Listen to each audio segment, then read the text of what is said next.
Hello, everyone. Good day. Top of the morning to you.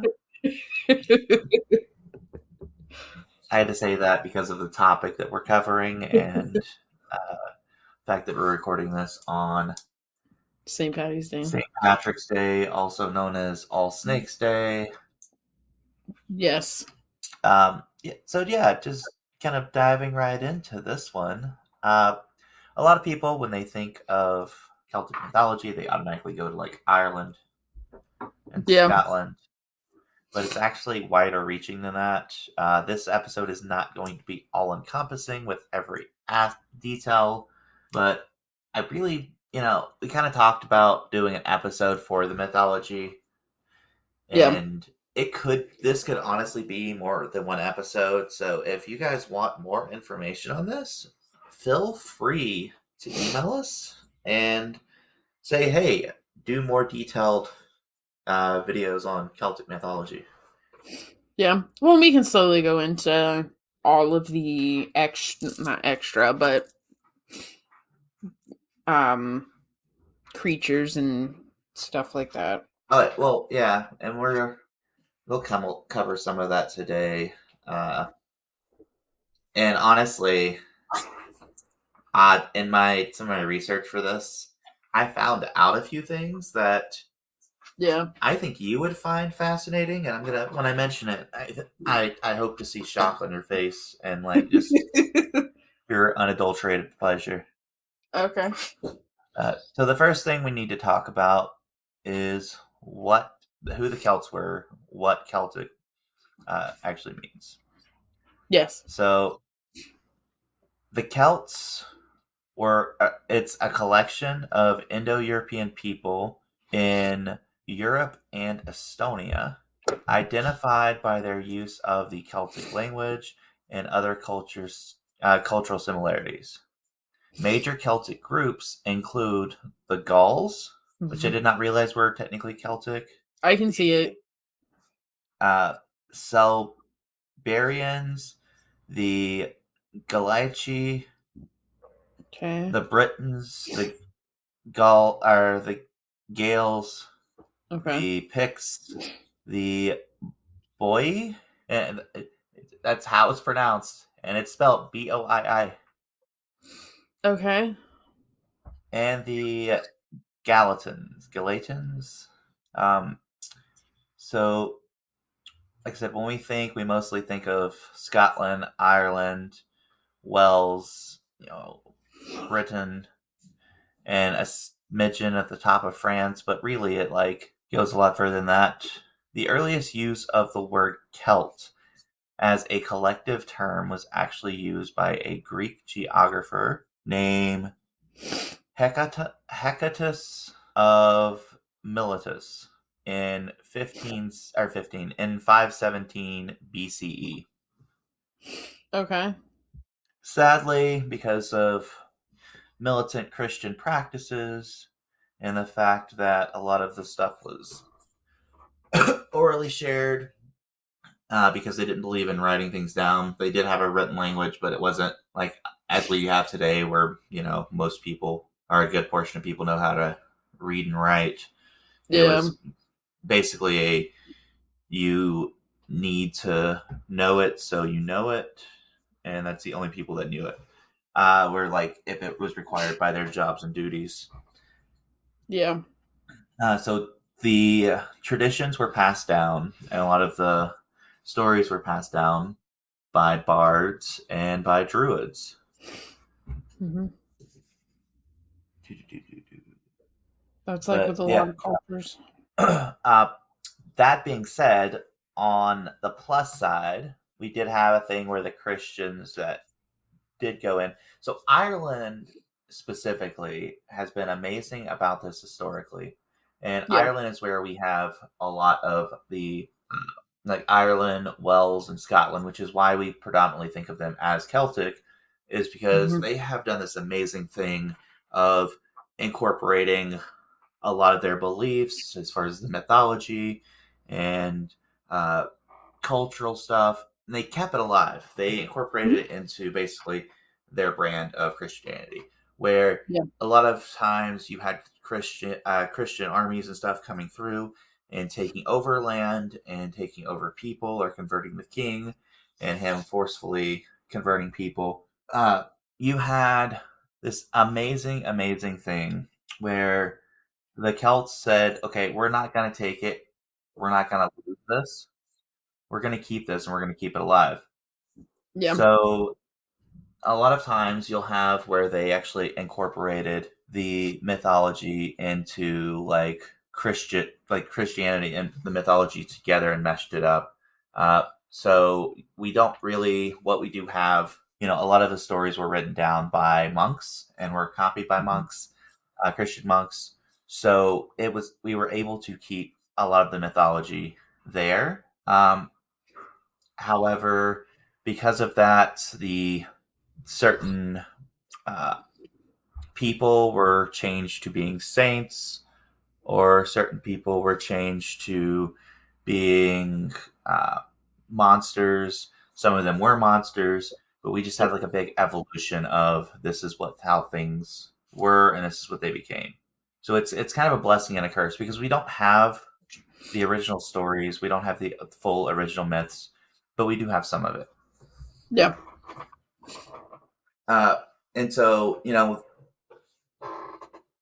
like I said, it's a big like cultural assimilation thing, which in you know in hindsight, probably one of the best things that could have happened.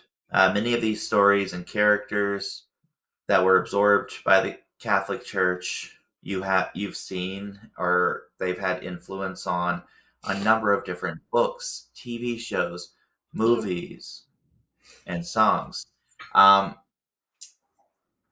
they're one of the biggest influences, and that's you're gonna love this. And I'll talk a little bit about this later on. But one of the biggest influences for Lord of the Rings was Celtic mythology. Yeah. Uh, there Hmm. was like the whole thing with the ring. Uh, Tolkien Hmm. actually traveled, you know, through the Isles, and there's actually a ruin that he visited, and there's like a whole mythology around the ruin that has to do with it being a barracks or whatever that was destroyed, and it all links back to a supposed curse ring. Yeah. Yeah, he traveled all over United Kingdom and all over Europe. Um, the I don't a lot of people I think that are major enthusiasts like me. He wanted to create a mythos for the United Kingdom that they would be proud of. So there's a lot of Celtic undertones. There's a lot of just other European culture undertones Well, and that a like lot of the people don't elves really. were the Tuatha De Dana, and we'll get into who they were in a little bit. But like the uh, Sauron was the it's actually the based off the leader of the Fomorians, and we'll get into a little bit of that Yeah. in a little bit. But yeah, no, it's really freaking cool. So how they looked at their or how they measured their mythology, they did it in cycles, is what they called it. There are 4 cycles. Okay. So yeah. So like I said, they had cycles. It consists of tales and so the first cycle is the mythological cycle. This is the Irish myths. This is specifically for Ireland because they're the easiest ones to find. So a lot of this will be specifically for Ireland because, like I said, a lot of the other stuff was destroyed or was lost to history. So the Irish, they had the cycles, mythological cycle, uh, are tales and poems about the Tuatha De Dana, which and this is exactly why I'm doing this because I would love to hear Kelsey try and pronounce a number of these words. Uh, so who Yeah. were they were basically uh, pagan deities, Yes. uh, and then it was also had other races, like mythological races, or whatever you want to call it, such as the Fomorians, the Pathalorians, the Nemedians, the Firbolg, and then the Milesians. And the Milesians are like basically man. So the whole thing with the cycles is you literally just have a cycle of like people coming in and taking over, or coming in, moving into these areas. Gotcha. So and like they'd move in and something would happen and then get wiped out. Uh, the Christians actually changed part of the mythology to where one of the groups of people that came in, or one of the groups of beings that came in, because it was constantly like, oh hey, these people sail in and they take the land over from this group. These people sail in, they take the land over from this group, or these people sail in and cause conflict. So, and it, I don't know why they refer to this as the mythological cycle, because like a lot of these characters in this cycle will actually show up through the other cycles, like a lot of the Tuatha De Danann. But this is just Hmm. kind of like the origin story, and it's really interesting. So Ireland and Irish mythology specifically Hmm. is one of the few like theological ideas in the world. It may be the only one that actually does not have a creations myth, Yeah. Yeah. which I think is pretty cool. Yeah.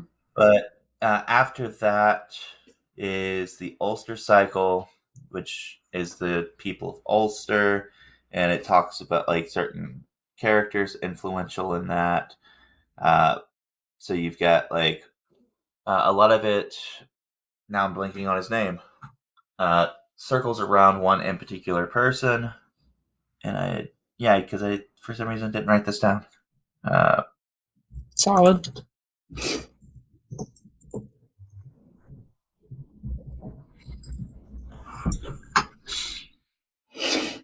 I keep adding slashes in like weird places in words for some reason. Okay. And anyways, you can edit that up. Edit like this whole waiting period out. Um, So, pause. They have yes. new tools. So, I just hit a button and it takes all of our pauses out for me. Oh, cool. Yeah. That was his name. So the Ulster cycle, which was formerly known as the Red Branch cycle, uh, is predominantly focuses around Colcolin. Okay. Yes, I would love to see you Yeah, try to I would pronounce have that. butchered this. Uh, I would have butchered this, all of this. That's why you're doing this and not me. so Colcolin was one of like the most notable warriors in Celtic folklore. He's one of the most notable warriors ever.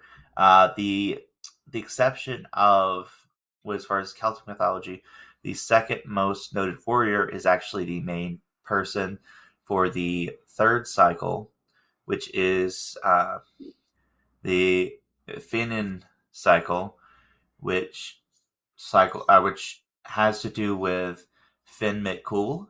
Yes, the guy's actual last name was, or surname was McCool. Okay. Okay. Uh, who was a brave warrior, and in some cases he's viewed as or referenced as the first High King. Okay. And then the final cycle is the King cycle, and it's an interesting, weird. If you're looking at it from a historical standpoint and not a theological standpoint, it's interesting because you see a mix of uh, known historical figures along with mythical figures. It's Okay. like kind of like a transitionary thing there. So from a historical standpoint, it's really interesting and different. Okay. Uh, but yeah, so going back for a couple of topics ago. Oh yeah. Oh, so that was one of the things I was going to say. During the Ulster cycle, Colcolin is probably the most notable story. Is him fighting against the leader of the Fomorians, who was a large, monstrous creature and was often depicted or described as a fiery floating eye. Hmm. Is that familiar? Yeah. Yeah. Yeah. But yeah, so I mentioned the Tuatha De Danann earlier. So they are divine beings that supposedly came to the Emerald Isle by ship and inhabited the country before the native Irish. Okay. They came to Ireland and took the land from the Firbolg that had already been residing in the north of Ireland at the time. So anyone who plays D&D or is knowledgeable of D&D has heard the term Firbolg, or anyone who's decently knowledgeable about D&D. It is a playable race in D&D, but this is where it comes from. Gotcha. Uh, the Tuatha were immediately perceived as gods for their superior skill and magic, various arts of druidry, magic, prophecy, and history. Their leaders were Nada and Donna. Donna is like that's where the Tuatha De Danann comes from. The name roughly translates to tribe of Donna. Okay. She is like the mother figure of the tribe.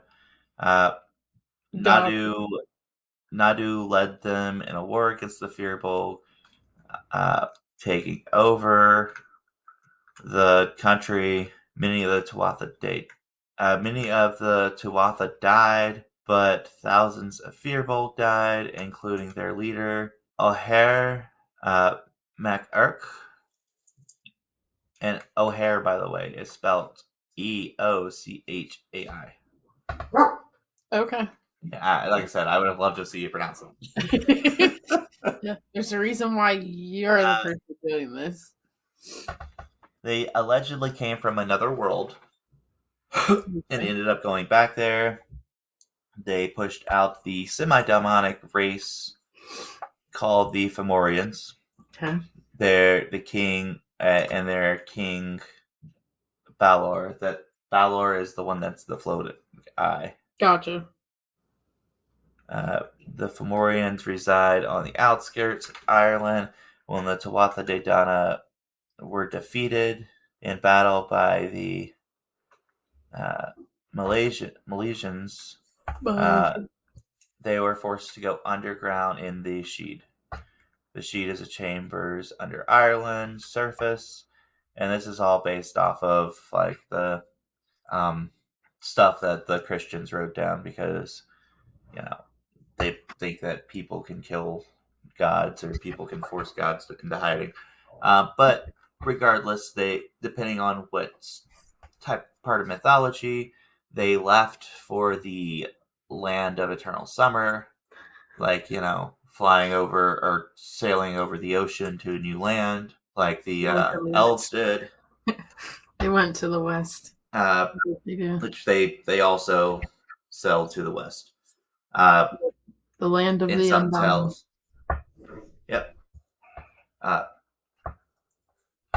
although the ones that went into the Sheed and are known as the people of the Sheed or the Sheed, those are the fairies, the fair folk. Yeah.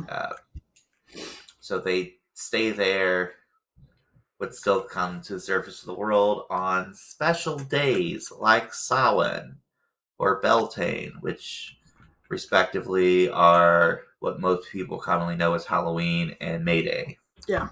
So you have a number of different fun deities, and I'm not going to force Kelsey to pronounce any of these, even though I really want to. So you have the Dagda, which is like he's like the father god. Okay. You have he's like the god of strength and like the leader and blah blah blah blah blah. You have the Morrigan, also known as the Phantom Queen, or as Catholics refer to her as the Queen of Demons, because, why not?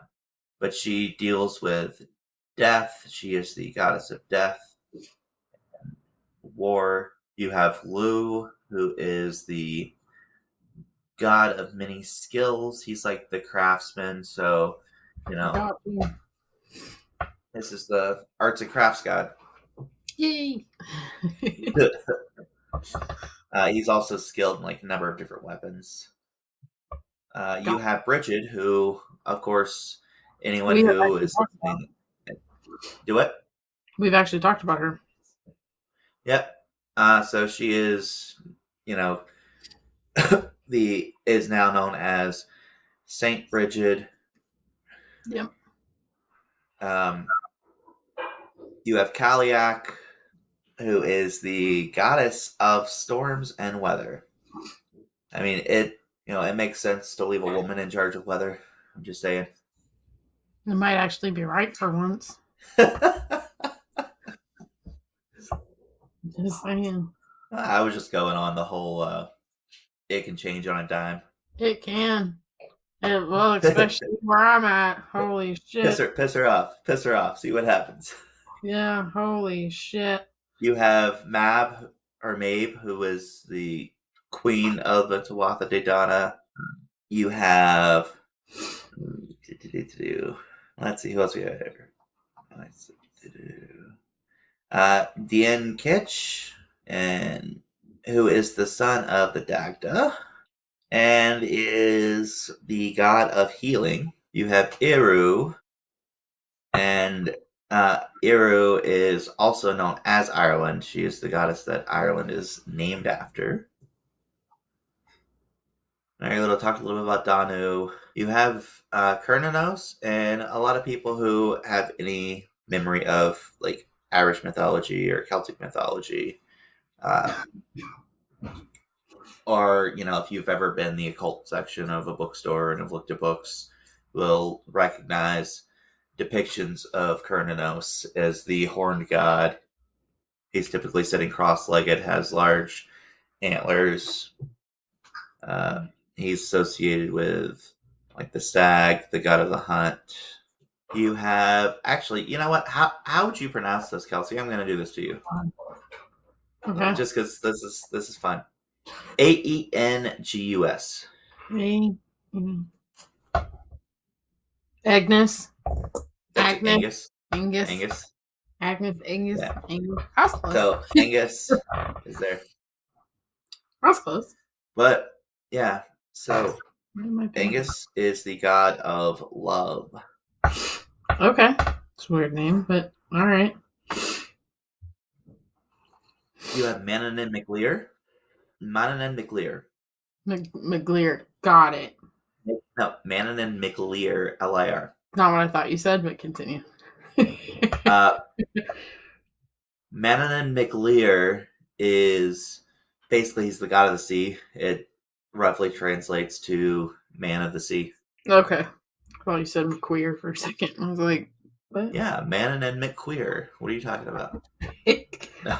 I was real confused for a hot minute. I was like, that's not the right word. But yeah, you like I said, we've talked about the influence that it's had over Lord of the Rings. Obviously, you've got Yeah. books like the Iron and Druid Chronicles, which amazing book series, highly recommend to everyone. And you'll get to learn not only about Celtic mythology, but a little bit of stuff from a few other mythologies. The guy who wrote it, Kevin Herndon, did so much research when it comes to accuracy on different things. You also have, let's see here, I had a few other ones written down. Caradwyn, which is the goddess of beauty and wisdom. Okay. You have Flittish, who is the goddess of the hunt and nature. You have Rihanna. What do you think Rihanna's Rihanna's the goddess of? I mean, she's kicking butt right now. I mean, she's retired, so. Sorry. Um, I um, I have no idea. Dancing, singing. Uh, no. And she's actually the goddess of horses. Okay. Horses were a huge thing, and then cattle raids were a huge thing in the mythos. Okay. In fact, some of the most common things are, of course, battles, voyages, tragedies, adventures, military expeditions, courtship, elopements, concealments, destructions, sieges, feats, or feasts, sorry, not feats, feasts, uh, slaughters, cattle raids, because like I said, they happened all the time. Those Mm-hmm. are like the prim shillake, the chief tales, and then the faux shillake, which is their minor tales, um, are typically about pursuits, visions, exiles and banishments, and lake bursts. Okay. Do you know what a lake burst is? Like burst. Something's bursting out of a lake. Something's That's what I exploding. thought too when I first read the word, but then Yeah. after looking into it, I'm like, oh yeah, that does happen a lot. So a lake burst is when someone's digging and they hit Mhm. water, like some kind of underground water source, and it bursts into a lake. A lot of times in Celtic mythology, this will happen when they're digging a grave. But yeah, Okay. well, water is symbolic of both the beginning and end of life. Gotcha. And there's also a lot of just like people randomly turning into animals. Like there's a Okay. lot of transforming into animals. And then there's a lot of imagery with animals. There's like the salmon of wisdom or whatever. I think it was a salmon. But yeah, basically, if you ate from the fish, you get all sorts of wisdom. Okay. Hmm. Um, that's what I got. Okay. And also, in case you're wondering, the Fleetwood Mac song Rihanna is in reference to the goddess. I'm not shocked by that. Not shocked. Not shocked. Did my husband know that? Probably not. Um, Yeah. he's a big whole family's a big Fleetwood Mac fan. Are you ready to read our cards? Yeah, sorry, I was just watching the cat being goofy. No, you're cool. Yeah, you're being goofy. She's Oh, like yeah. laying on her back and batting at the light coming in from the window. Like, what are you doing? What are you doing, You're good. Munchkin? That's a little. What are you seeing? Okay, Yeah, I can go. she's got like a stigmatism or something. My thought is There, like, what are you seeing that I can't see? I think she's just being goofy. It's very possible. So I pulled the Five of Cups. I pulled. What am I gonna pull? I guess that one. That hit my hand weird. So Yeah. the Priestess. Okay. Do you want to go first so I can Um, pull mine up? yeah. So keywords: loss, grief, and disappointment. This card signifies the despair and sadness associated with loss. Three of the cups are overturned, but two of them are still upright, indicating that there is still a chance to salvage what has been lost. The card's lesson: disappointments won't make me fear dreaming big. All right. So I got the Priestess in reverse. So this is going to be kind of interesting. With that, Priestess in reverse calls you to be still and direct your attention inwards to listen to your inner voice and wisdom. You may be swayed by other people's opinions or swept up in their drama when you really need to do is focus on what is right for you. It is time to get quiet and uh, withdraw yourself from the external world to observe what your inner guidance is sharing with you. Okay. Okay. So now is maybe the time to do maybe some self reflection on some I would, things. yeah, I would say so. Very much a time for self reflection. Uh, you know, reanalyze what you're shooting for, what you're going for, and but don't give up on it. Just make sure you're doing it right. Make sure you're, not getting involved in stuff you don't need to get involved with. Yeah. Yeah. Yeah.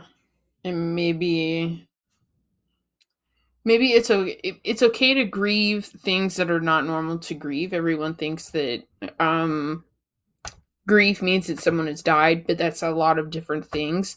It's okay to grieve a dream that you thought that you had or a relationship with someone. So while you're doing that self reflection, allow yourself to kind of have a moment because you think you have an expectation of like I'm going to do this and it's not happening.